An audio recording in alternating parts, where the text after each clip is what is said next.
Welcome to the Firestarters video series. My name is Steve Scheier. I create leadership power grids. I talk and write about power, and I work with leaders in cannabis to help them tap into their power and, most importantly, to empower others. Our guest today is Lisa Hurwitz. Lisa has had a long history in cannabis and is currently the president of Happi, Michigan's first-to-market cannabis-infused sparkling water. She is a leader, an innovator, and a disruptor, and I'm pleased to welcome her to the show. Lisa, wonderful to see you as always, and thank you for coming on the show. Steve, it's awesome to be here. Thank you for having me, and I'm excited to chat today. Wonderful. That's so awesome. Thank you. So, Lisa, tell us about your journey in cannabis. How did you get into cannabis, and what your plans are for the future a little bit? Yeah, absolutely. So my journey, as I tell the story, is both a professional one and a personal one. On the professional side, I kind of grew up in the consumer packaged goods industry. So working with clients like Procter and Gamble, and then I was in-house as a VP of marketing for Kimberly-Clark for several years. And when you look at the cannabis category and the relationship to kind of consumer packaged goods, there's unbelievable opportunity, both from a manufacturing side and operation side, but I'm a marketer at heart. And just looking at the opportunities in cannabis for marketing and branding, it's a whole new world for consumers, and I think a much healthier one than, alcohol and many other industries that they turn to. So from a professional standpoint, I was really excited about the transition between consumer packaged goods and cannabis when I came into the category in 2018 as the chief marketing officer for Grassroots, which was a multi-state operator that was ultimately acquired last summer of 2020 by Curaleaf. On a personal note, I'm a mother and a working mom, and I always have been. And I had a very kind of high-powered professional corporate career and was traveling a ton. And like many others, I didn't sleep. I turned to pharmaceuticals. And prior to 2018, to joining Grassroots, I had actually explored cannabis mainly for sleep for me. I had taken Ambien for many, many years, knew it wasn't good for me, and got a medical card in Illinois and started to explore cannabis as an alternative to pharmaceuticals, and found that there was so little information and so little out there for somebody like me who was really looking for a healthier alternative. And so I kind of self-educated myself online, got my medical card, spoke to a ton of bud tenders at a lot of different dispensaries prior to adult use being legalized in Illinois, and found myself personally passionate about the mission of bringing cannabis as a healthier alternative to people, but also in a way that was accessible to somebody like me who is not a cannabis user, not a heavy user, not someone who's looking to get high, but truly looking at it as kind of a more wellness and healthy alternative. So it was the perfect mix for me of this professional opportunity, bringing my consumer packaged goods marketing background, and this personal journey I had been on to kind of replace pharmaceuticals with something healthier, specifically for me for sleep, which frankly, it has been my sleep choice now since 2017. So for the past 4 years, I was really able to make that switch, and that gives me a lot of faith. So what are the, it's always great to talk to somebody who's got a strategic vision about an industry. So what do you think the future holds in the next couple of years for cannabis and cannabis products? Not so much the regulatory side of it, but what's something that you feel is particularly exciting? Yeah, so I'm really excited about a couple different areas. One is microdose. So as I mentioned just now to you, I'm not looking for, something that's going to get me extremely high. Anything kind of above, in an edible format, above 10 milligrams is a lot. And I think there is you're seeing the data show it, but more and more consumers are coming into the category and looking for lower dose products. They're also looking for different types of cannabinoids, right? So CBN for sleep is a good example, CBG, THCV. There's a lot of new science and opportunity. I think CBD got a ton of press, but there's so much more the plant can do. So microdose and other cannabinoids, but I'm also really excited about new form factors. So I think we saw a lot through COVID that people are, less likely to smoke than before, and they don't like it as much. And so you saw the edible category grow substantially over the past, 18 months since the pandemic. And I'm personally really excited. And I know a lot of, investors and folks in the cannabis space are too about beverage. I feel as though beverage, and I can talk about the product I launched called Happi. Beverage is a really easy and familiar form factor for new to cannabis users. So beverage is a faster onset than edibles. It usually takes about 12 to 15 minutes versus an edible, which can take anywhere from 30 minutes to hours to kind of set in. And it's a social experience. And I think that's some of what's missing in cannabis as an alcohol alternative is there's nothing, you can do that's really social. Smoking socially kind of has a stigma with, kind of smoking cigarettes are now not as in vogue anymore, especially in the US. And an edible is kind of an awkward social experience. You take it and then you just wait for a period of time. And it's like, how long is this going to take? But a drink that kind of sets in similarly to alcohol is a huge opportunity. In addition, it's not only bought at, you can buy it at a dispensary, much like a liquor store, but think about all the occasions like concert venues, sporting events where alcohol is served. Cannabis beverages and the ability to really kind of cut into the alcohol market, I think is the most exciting form factor space to come. So Happi is, as you mentioned earlier on, a cannabis-infused microdose. So it's 2.5 milligrams THC only. And it's all natural. It's vegan, all organic juices. And it really is that healthy alternative. So somebody like me who in the evening would normally have a glass of wine, but often more and more as I get up into my 40s, I wake up with a headache. It's not always the best experience. And then if I want to have 2 glasses or sometimes 3 glasses, I really pay for it the next day. But with a THC beverage, like a Happi, it's designed at that 2.5 milligram dose that you can have multiple in a sitting. And you can feel like you're really participating in that social conversation and not just, sitting and waiting for an edible to take effect or having a sparkling water or a glass of water. You can kind of participate. So I'm excited about Happi. We were first to market in Michigan, which is a really highly regulated beverage market. I think the beverage market is still incredibly small. It's less than 5% of the total cannabis category. So there's just tremendous opportunity. And I think women in particular, you're seeing it in the data already, are going to be really part of this movement around cannabis beverages.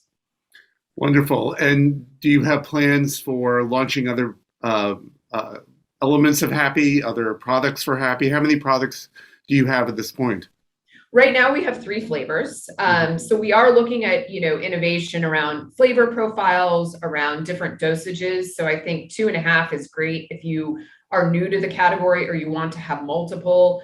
You could go up to a 5 milligram dose, for example, if you just wanted to have one. And also, as I mentioned earlier, some of these minor cannabinoids. I'm really excited about CBN for sleep. So is there sort of a sleep products in cannabis have really taken off, especially the pandemic. A lot of people are sleeping less. And, sleep is a personal passion point for me, but also, some of these other minor cannabinoids. So I think we're going to play with cannabinoids and adaptogenic ingredients. The functional beverage market outside of cannabis has also really taken off. I think people, adaptogenic, herbs and different mushrooms and things like that. There's a lot of opportunity. So we're going to stay in the beverage space because we believe in the form factor, and we're going to stay in the microdose space, but play with dosages and flavor profiles and ingredients. That is great. I'm really looking forward to sampling some of your products, and that'd be great. Now, Lisa, another thing I know you're very passionate about is increasing diversity in the cannabis space. And I wondered if you could talk about some of the plans and efforts that you have and what you'd like to see in the industry, because I think it's really important and you do too. Yeah, I do. And I think there's kind of like 2 primary places for it, Steve, that I see as needing a lot of attention. One is at the sort of executive or leadership levels of the cannabis industry. I was reading, and I want to get the statistics right for you, but I was reading MJ Biz recently, and they had a report back in 2019 that about 36.8% of executive positions were held by women, which is very high, much higher than corporate America, much higher than other industries. And I think back then people thought this is awesome. we're going to see more diversity, both people of color and women at the heads of these cannabis companies. It's a new industry, great opportunity. And then the pandemic hit, and we heard all the statistics of people dropping, particularly women and people of color dropping out of the workforce, and it slammed the cannabis industry really hard. So in 2021, it went from 36.8% to below 22% in terms of executive leadership being women in cannabis, and it's trending downwards. And I personally, in my own network, know a lot of women who have just said, this is too hard. It's too hard to be a senior leader. So I think, I'm working towards helping get female founded companies like Happi, like my own. I know how hard it is to be a female entrepreneur in this space funded. I think there's a lot of wonderful women. I'll mention Wendy Berger from, she's been working with Roth. She's on the board of GTI. She works incredibly hard to get female companies funded. And I think we need more of that. So funding female founders, funding female executives. I want to see more of these MSOs and these bigger cannabis companies hire women, not just to check a box for their board or for investors, but to really listen to the voices of women at the senior levels, right? I mean, the data is there that says the more diversity you have in your C-suite and your leadership team, the better run the company will be, right? The better opportunities. And so I think, again, putting pressure on, the HR departments and these bigger companies, but more executive female leadership. On the flip side, what I have seen being outside of the MSO space for the past year and being much more involved in the investment community is there's just not enough female investors that are making money, and people of color as well, and especially women of color on the cap tables of these, new up and coming companies. And part of that is because when you want to invest, the opportunities aren't coming to women and people of color. They're kind of circulating amongst the same group at the top of cannabis that's there now. The minimums are way too high. So there's a lot of women and people of color who aren't going to be able to put in $500,000 into an investment. It's just not going to happen. And so how do you sort of democratize what's happening on the cannabis investment side of things so that you can bring more diversity to these cap tables and therefore have more wealth creation over time, and then bring more opportunities to women and people of color down the road? So I know there's a lot happening also in certain states with licensing. I just haven't been as involved in that. I think that's another big area, right. In terms of making sure specifically people of color have opportunities to get into licenses early, et cetera. But I will tell you on the investment side, it's just as important. And there's not enough of it. The majority of, cannabis investments today are controlled by the same people that have made money over and over these past 5 years, 10 years in the cannabis industry. Yeah, definitely. And I know that you founded a group in Chicago called WINC. Yeah. And I know that's been really important to you as well, Women in Cannabis. Yeah. And thanks for bringing that up. And it's actually, I founded it when I left kind of the Grassroots Curaleaf, after the merger there. And it's executive women from all over the country. And I think it's funny because we actually have a meeting this afternoon, and one of our conversations today, so it's really timely, Steve, we're talking about this, is how do you keep going and continue to find purpose even in the face of adversity? And I think what's happening to a lot of these women, and we were all recently together in Vegas at MJ Biz, is, it's one step forward, two steps back, constantly getting knocked down. There's a lot of women, like myself, who have had, exits from some of these bigger companies who maybe it hasn't gone exactly the way that they wanted. Or there's others who have had great exits, but now they're on the other side of it and they're like, how do I rediscover my purpose, right? And I think the amazing thing about this Women in Cannabis group is that we all support each other. Some of us compete in our businesses, but as humans and as women, we know that lifting each other up, all boats will rise. And I think we also bring investment opportunities to each other, which I personally love, because that's putting some of the mission I just talked about, front and center, and really kind of trying to come in as a group together to change the dynamics in this industry. And it's largely C-suite women from all different walks of life in the cannabis space. Yeah. So Lisa, you're a really sharp person. And so I would ask you if there's like two things you could do to improve diversity. In summary, if there's two things you can do to improve diversity in the space, what would you do if you could, like, clap your hands and make it so? What would you do? Those are great questions. Number one is I have a hope and a wish that we see an all-female MSO or all-female kind of big juggernaut company come into the space and really disrupt things, do things differently, push the envelope, kind of break tradition. I'd also really like to see, as far as we're not talking about the legislative side, but I want to see some legislation around forcing more diversity into the industry. It's a shame that this is a new industry, and for the most part, most companies just donate. So I would like to see an all-female MSO dominate, particularly on the East Coast. You and I talked earlier. My home was on the East Coast. I grew up in Washington, D.C. and spent many years in New York City and love that area. And I want to see female entrepreneurs succeed in kind of the new frontier. And the second would be some kind of legislation around, when these cannabis bills gets passed, let's see some real diversity be pushed into the industry. Yeah, that would be great. So Lisa, as we're wrapping up our conversation today, let's talk about power. And what's your view about power? And then how do you empower others? Because at the heart of it, that's what this is all about. I mean, I personally want everyone to feel powerful. That's what my book, Power Up, is about, is helping people in cannabis feel more powerful, not just so that they can run better companies, but so that they can empower other people as well. So what's your view about power and how do you empower others?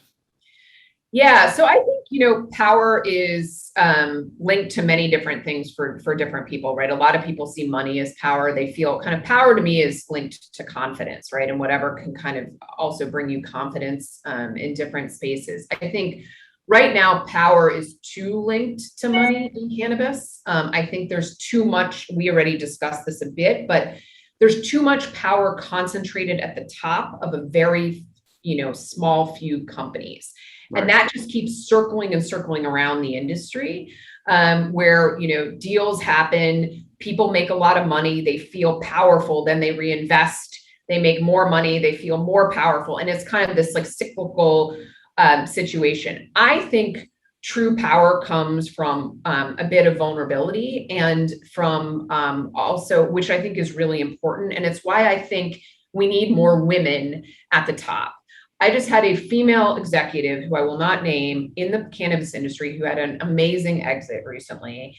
And she said to me, and this is a vulnerable thing to say, I had this great exit and I feel sort of sad about it. That is a vulnerable state to be in. And to me, that makes her even more powerful to say, you know what, these expectations that everybody had of me in society, right? Of this incredible, I should have this incredible, feeling because I made a lot of money, but instead I feel less powerful. I almost feel, and that vulnerability I think is really important. I think female leaders often uniquely bring that to the table. So you asked what I do to, both empower others. I mean, I think everybody has something to contribute. And when I run teams and manage teams, I encourage transparency and vulnerability all day long, because at the end of the day, we're all human. And the more we can connect at that kind of human level, show that level of vulnerability, the more powerful we will become. And part of the success of my Wink group, I think, is it's a safe space for women executives who often have to feel on all the time. To have vulnerable and transparent conversations with one another, to say, this persona I sometimes show in the boardroom or to investors is not how I feel day in and day out. And to me, that vulnerability is true power. And, linking women together to kind of collectively be vulnerable and then put our power on the table, empowering people at the more junior levels of the industry to say, you've got something really special to contribute. Let's figure out how to get you on a path to do so. That's where I think true power comes from. Right. It's not just from, well, I got a lot of money, so let me throw it at a big investment and let me make more money and then kind of throw my money around, So I think the dynamics are really off in this industry, and I want to see us shift the conversation. Absolutely agree. And one of the major tenets of the book that we just wrote is that power comes from trust. When I was a very young person, I think when I was 15, I read The Prince. I'm familiar with the 48 Laws of Power. And I think the underpinning of those books, even though I think both of them are really interesting, and I think they talk about the world as it is in some way, is that basically the end justifies the means. And that's not what I believe. I think the means are important, and how we empower people is really critical. And our belief in the belief that the book is centered around is that power comes from trust. I also believe that power wants a vessel. Power is like an element out there in the world, and it'll either find a vessel in you or someone else. And it's better that it find a vessel in someone who can use power wisely. And so power is not something that people get and they have for their entire life. I always tell leaders I'm working with is, imagine you have a stock market ticker next to your head, and you're either every day either gaining power or losing power. And the most important element which determines that is how trusted you are. And so one of the things that I'm trying to create and trying to get people to understand is that there are no free trust passes. There are no free power passes. Everything you do is important. And the more trust you have, the more power you have. And I think we both agree that that's something that's really important. Absolutely. Absolutely. And I think part of that trust factor, as I mentioned, is saying, being vulnerable and saying, well, things may not be, and I agree with you. And I think, I think that things will change. And I love this power conversation because I think it's a really important one. I think it's especially important for women to be able to figure out how to own their own power, right? So absolutely. So Lisa, let's wrap up by asking if you have any goals for the future that, I think you've already talked about, but is there anything else you'd like to say about what's going to go on in your world in the next year or two? Yeah, I think, I'm going to continue with Happi, which I'm thrilled and excited about. We'll see it expand to the East Coast, which, as I mentioned, is a market that I'm truly excited about. And I want to continue to help more women entrepreneurs and, continue to help women investors in this industry. And it's a passion of mine. It's always been, even back before I got into cannabis. But honestly, it's my why. It keeps me going. And so I'm just looking forward to, the future of the industry as it gets more developed, more professionalized, and I want to see more women at the top of these companies. So absolutely, that would be a fantastic thing to have happen. So let me close by saying, Lisa Hurwitz, thank you so very much for being on the Firestarters video series. It really is appreciated. My name is Steve Scheier. I'm the author of Power Up: Essential Tools for Cannabis Business Leaders, and it's really been great to have Lisa on the show. Thank you so very, very much. Thank you, Steve. Really appreciate the opportunity, and I look forward to having this conversation with you again soon.